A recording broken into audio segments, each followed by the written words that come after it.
이번 시간에는 아이템 트렌드 분석에 대해서 학습하겠습니다. 이를 통해 여러분은 창업을 위한 아이템 트렌드 분석에 대해 설명할 수 있습니다. 아이템 트렌드 분석의 세부 내용을 살펴보도록 하겠습니다. 먼저 분석 변수별로 나와 있는 경제정책, 산업구조 변화, 각종 경제 지표에 대해서 살펴볼 텐데요. 이 경제정책부터 보게 되면 이제 세부 변화 추이를 보게 되면 이제 복지정책, 또 저금리, 고금리 상황, 또 개인 대출이라든지 이런 것들을 생각해서 우리가 그 재무 관리를 해줘야 되겠죠. 그죠? 특히 첫머리에 복지정책을 올린 이유 중에 하나는 우리가 창업의 여러 복지적인 부분에서 이제 예산도 많이 투하되고 있기 때문에 그런 것일 수 있습니다. 그래서 플러스나 마이너스 요인이 있을 수 있는데 하나씩 살펴보면 최근 중산층 어떤 사회 비용이랄까 또 최근에 반짝 금리가 오르긴 하지만 또 대출을 받게 되면 이자 부담이 높아질 수도 있고요. 그죠? 그래서 이렇게 변화에 따르는 것이 기회일 수도 있고 위기일 수도 있고 그죠? 또 아울러 이렇게 중산층의 소비 감소라든지 또 코로나 보복 소비라든지 여러 기회가 되기도 하고 위협이 될 수 있는 여러 경제 정책에 따라서 우리 창업 아이템 트렌드도 그 때에 맞춰서 기회를 찾으셔야 되겠죠. 두 번째 산업구조 변화에 따라서 노동 집약적인 산업으로 내가 갈지 자본 집약적일지 플러스 요인이라 생각한다면 지식정보화 산업이라면 내가 IT 쪽에서 또 플랫폼을 만들어 갈까 할 수도 있지만 또 마이너스 효과로서는 또 블루칼라라고 하는 산업의 공장 뭐 이런 쪽에 인력들이 줄고 있다고 하니 이런 쪽이 또 노동 집약적인 사업에서는 맞지 않을 수 있겠죠. 세 번째 각종 경제 지표를 보게 되면 경제 성장률이 최근 많이 주춤하고 있죠. 또 환율은 높아졌고 수지는 악화되고 있고 GDP 증가는 떨어지고 있다. 그렇게 되면 이제 결국 마이너스 효과로서 수출 기업의 수익성이 약화되고 있다고 하지만 사실 또 환율이 또 떨어지는 경우가 생긴다면 그에 따른 원료 구매 비용이 감소될 수 있기 때문에 반드시 또 나쁘지만은 않아요. 그래서 우리가 뭐 양날의 검이다, 동전의 앞뒷면이다 이런 표현을 쓰는 것이 하나의 높음이 있으면 또 줄어드는 것이 있고 이런 것들을 풍선 효과로서 가질 수 있는 거기 때문에 아이템 트렌드를 분석하실 때는 이런 경제 정책 구조와 지표 등을 함께 고려하셔야 될 것입니다. 두 번째 아이템 트렌드 분석에서 또 필요한 내용은 우리가 정부의 어떤 정치적인 부분, 또 문화적인 부분, 사회적인 부분, 또 개인적으로 또 여러 개인의 문화, 또 이런 것들이 다 구매에 연결될 수 있겠죠. 그죠? 그러니까 정부의 정책이 지원하는 아이템 분야라면 더할 나위 없이 좋겠지만 또 어떤 규제가 커지거나 또 여러 세금 부분에서 큰 걸림돌이 될 수 있다면 또 주춤하거나 미뤄지게 될 수 있겠죠. 그죠? 사실 이런 부분들이 상당히 크게 다가오긴 합니다. 여러분, 그 개성공단이 지금 잠시 스톱돼 있잖아요.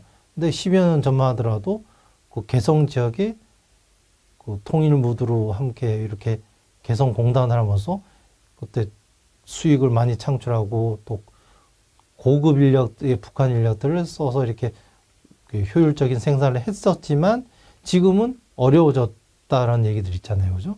그러니까 정부의 정책 또 외부 요인들에 따라서 달라질 수 있는 것들이 많기 때문에 어떤 법률적 검토 또 시장 FTA를 통해서도 고민할 아이템들이 많죠. 그죠?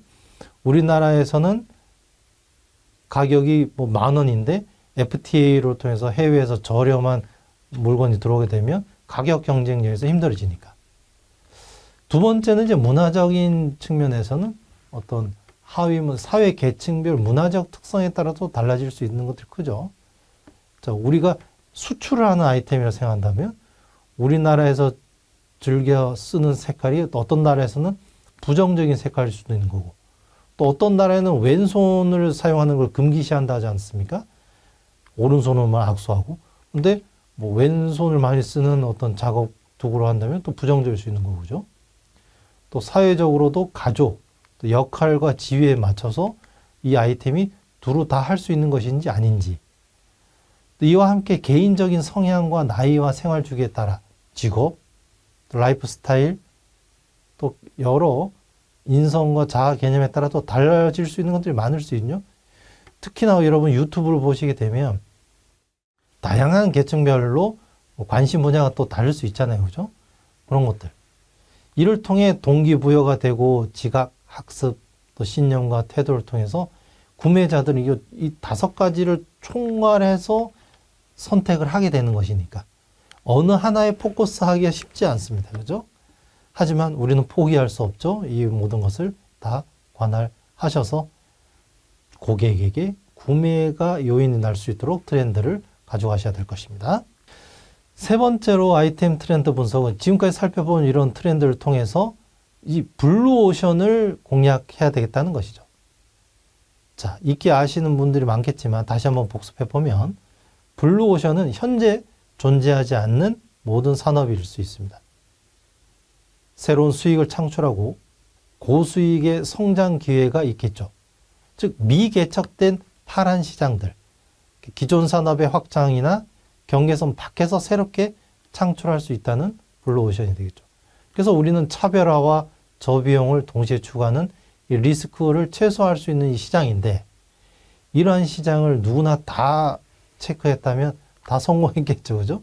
그래서 우리는 오른쪽에 있는 저 레드오션을 벤치마킹 삼아서 오늘날 존재하는 모든 산업들일 텐데, 이미 세상에 알려진 아이템, 또 산업 간 명확한 경계선이 없거나 시장이 침체, 또 어떤 참가 사수가 증가가 너무 많아져서 이제는 수익과 성과에 대한 기대가 낮아질 때 우리는 이러한 시장을 레드오션 이렇게 얘기하죠. 그래서 기존 시장 공간에서 차별화나 저비용 중 하나를 택일해서 경쟁자들을 능가하는 전략을 구사해야 될 것입니다. 이러한 블루오션 시장에 대한 영상을 준비했는데요. 경쟁을 뛰어넘는 블루오션으로 나아가기 영상을 함께 시청하도록 하겠습니다. 아이템 트렌드 변화에는 생계형 소자본 창업에서도 많이 활기가 있고요. 또 직장관이 이제 평생 직장에서 평생 직업의 개념을 바뀌고 있죠. 또 아울러 대학생 지금 수업 듣는 학생들 여러분들도 창업에 관심이 많은 것처럼 또 여기에 우리 여성 가족부를 통한 여성 창업도 증가되는 예상도 늘고 있습니다. 이 모든 것들이 정부의 창업 지원 정책과 함께 함으로써 최근의 창업 트렌드의 긍정적인 요인이라 할 수 있겠습니다. 이러한 아이템이 가져올 변화는 환경에 대해서 부의 창출뿐만 아니라 직장을 새로 만들고 또 자원을 활용함으로써 생활 공간을 창조하고 국제 수지에도 긍정적 영향을 미쳐서 과학기술의 발달도 촉진한다 할 수 있습니다. 그래서 지금까지 살펴본 아이템 분석을 통해서 창의성을 혁신시킨다면 창의성을 혁신시키는데 그 둘레바퀴 속에는 기업가 정신도 함께 발휘될 때 이 삼박자가 함께 어우러질 때 창의성의 혁신이 이루어질 수 있다고 하겠습니다. 이번 시간에 학습한 내용을 퀴즈를 통해 확인해 보세요.